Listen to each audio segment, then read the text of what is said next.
Selamat malam, kita jumpa lagi di iNewsroom, ruang memperbaharui informasi Anda. Bersama saya, Latif Sregar. Ratusan rumah warga di Desa Waiburak, Kecamatan Adonara Timur, rusak dihantam banjir bandang. Sementara itu, korban tewas bertambah lagi. Umumnya mereka tertimpa reruntuhan bangunan.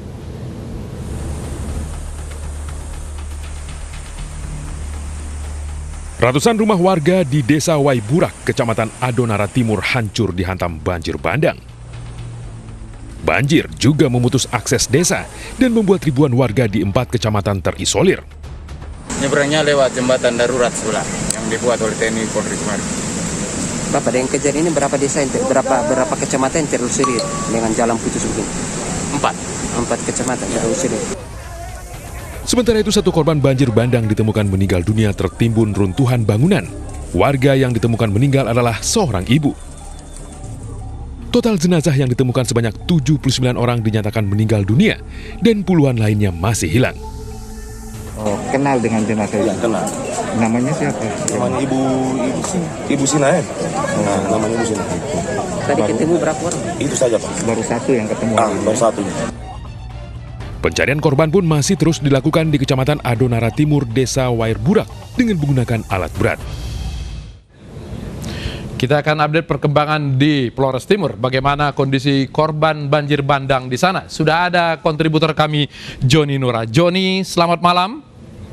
Selamat malam, Latif. Apakah korban yang ditemukan meninggal dunia dan yang mengungsi terus bertambah? Baik, Latif, dapat saya laporkan bahwa sore tadi ditemukan lagi satu orang ibu yang menjadi korban banjir bandang yang terjadi di Adonara Timur. Hingga saat ini warga yang mengungsi sudah berjumlah 256 orang yang ditampung di salah satu sekolah yang berada di Kecamatan Adonara Timur, Latif. Oke, kondisi paling parah di Flores Timur itu di kecamatan atau di desa mana? Baik, Latif, dapat saya laporkan bahwa kondisi yang terparah terdapat di 2 kecamatan, yaitu Kecamatan Adonara Timur dan Kecamatan Ilebolen, Latif.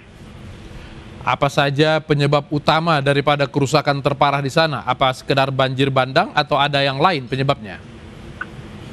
Baik, Latif, dapat saya laporkan bahwa kerusakan yang terjadi di Adonara Timur sendiri akibat banjir bandang dan batu-batu yang dibawa oleh banjir dan serta pepohonan yang menyapu rumah warga yang di bantaran kali tersebut. Biasanya curah hujan di Flores Timur maupun di Nusa Tenggara tidak terlalu tinggi. Seperti apa sih sebenarnya kejadian pada kali ini sehingga menyebabkan banjir yang begitu parah? Baik, Latif, dapat saya laporkan bahwa kejadian banjir bandang yang kali ini cukup besar dan baru pertama kali terjadi di 2 kecamatan yang berada di Flores Timur. Intensitas hujan yang cukup tinggi, di mana mulai dari hari Sabtu hingga hari Minggu terjadinya banjir bandang yang terjadi pada minggu dini hari tersebut. Iya, selain kerusakan rumah, fasilitas publik apa yang yang juga rusak di sana? Baik, aktif yang rusak di sini hanyalah Koramil Flores Timur yang terkena dampak dari banjir bandang tersebut. Di mana warga sekarang ini mengungsi? Warga sekarang mengungsi di salah satu SMA yang ada di Kecamatan Adonara Timur, Latif. Kalau kita lihat kerusakan yang begitu parah, apakah penanganan kepada korban pengungsi maupun pemakaman korban yang meninggal bisa dilakukan dengan baik? Baik, Latif, dapat saya laporkan bahwa penanganan pengungsi sendiri sampai saat ini, pengungsi belum banyak yang belum mendapat bantuan. Pengungsi mendapat bantuan dari warga yang berada di sekitar kamp pengungsian. Dan pengenangan soal penguburan jenazah dilakukan oleh keluarga sendiri. Latif. Bagaimana cara petugas untuk membagikan makanan ke sana kalau kita lihat begitu banyak jalan atau infrastruktur jembatan yang rusak? Baik, Latif, dapat saya laporkan seperti bantuan makanan siap saji itu diambil dari warga yang rumahnya di sekitar kamp pengungsian. Dari pemerintah sendiri belum membagikan makanan siap saji kepada korban banjir bandang yang berada di Adonara Timur, Latif. Bagaimana warga bisa saling membantu? Bukankah semua warga itu terdampak banjir? Baik, Latif, dapat saya laporkan bahwa hanya 2 desa yang terdampak cukup besar akibat banjir bandang tersebut. Desa-desa tetangga pun aman, sehingga mereka membantu rekan-rekan atau sahabat-sahabat saudara mereka yang terkena dampak banjir bandang tersebut, Latif. Kalau kita lihat kerusakan yang begitu parah, kira-kira berapa lama waktu yang membuat warga bisa bertahan hanya dengan bantuan sesama warga sendiri?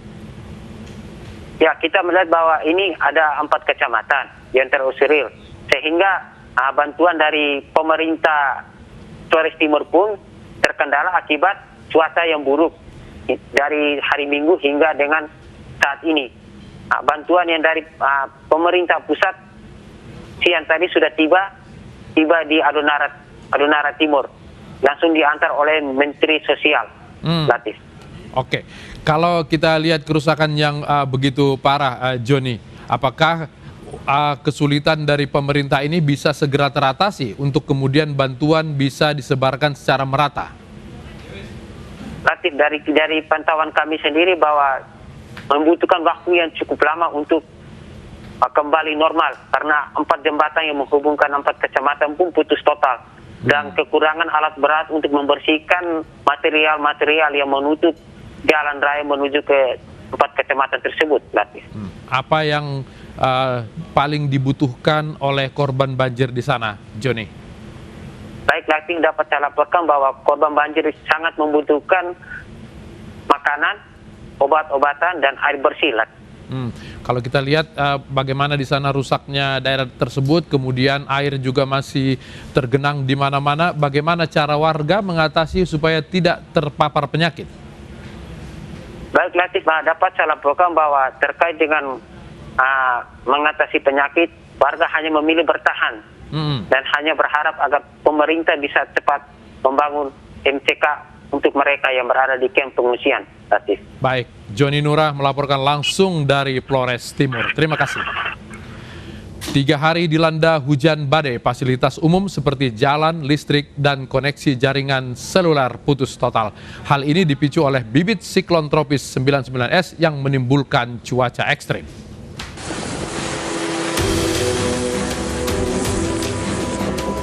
Beginilah situasi kondisi rumah warga usai dihantam cuaca ekstrim selama 3 hari terakhir. Akibat hujan dan angin kencang, seluruh akses fasilitas umum putus total. Jalan dipenuhi pohon tumbang, serta kabel jaringan listrik tertimpa dahan pohon memenuhi badan jalan pusat kota Kupang. Bahkan saat ini akses jalan masuk keluar kota hanya mengandalkan 1 jalur. Selain fasilitas umum, ratusan lapak jualan warga dibuat porak-poranda. Atap bangunan serta dinding lapak runtuh tertimpa pohon. Ini dari malam kan? Sekitar jam berapa? Jam 4. Oke. Ini cuaca seperti ini, angin hujan ini seberapa hari di sini? 3 hari lalu. Pas pohon tumbang ini ada di mana? Bibit siklon tropis 99S bergerak menghantam wilayah Kupang dan sekitarnya kurang lebih 2 hari berturut-turut. Bibit siklon tersebut telah memicu cuaca ekstrim di NTT. BMKG memprediksi kecepatan angin maksimum di sekitar sistemnya 45 knot atau 85 km per jam dengan tekanan di pusat diprediksikan sekitar 980 HPA.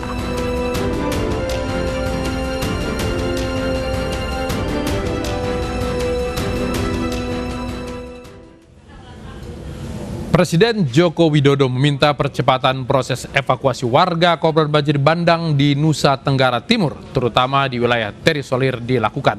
Upaya ini akan dilakukan dengan penambahan personil dan alat berat.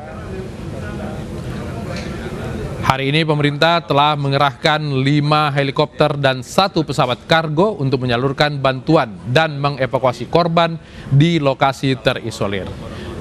Hal ini disampaikan oleh Presiden dalam rapat terbatas penanganan banjir NTT. Presiden juga meminta Menteri PUPR untuk mempercepat pembukaan akses baik melalui laut maupun udara. Hal lain, Presiden memerintahkan Menteri Kesehatan untuk menyiapkan rumah sakit dan pelayanan kesehatan di lapangan untuk menangani korban banjir bandang di Nusa Tenggara Timur. Mengerahkan tambahan personel SAR sehingga dapat menjangkau lebih banyak wilayah terdampak, termasuk wilayah terisolir dan berbagai gugus tugas dan berbagai gugus pulau di NTT, di Pulau Alor, Pulau Pantar, dan pulau-pulau lainnya untuk melancarkan proses evakuasi, pencarian, dan penyelamatan korban. Saya minta kepada juga Menteri PUPR, Pak Menteri, untuk mengerahkan alat-alat berat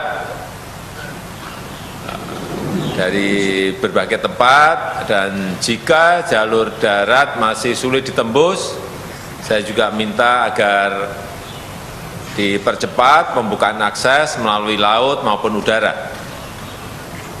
Yang kedua, pastikan hadirnya pelayanan kesehatan dan penanganan korban yang memerlukan pertolongan medis. Di Pak Menteri Kesehatan, tim bantuan perlu cepatnya.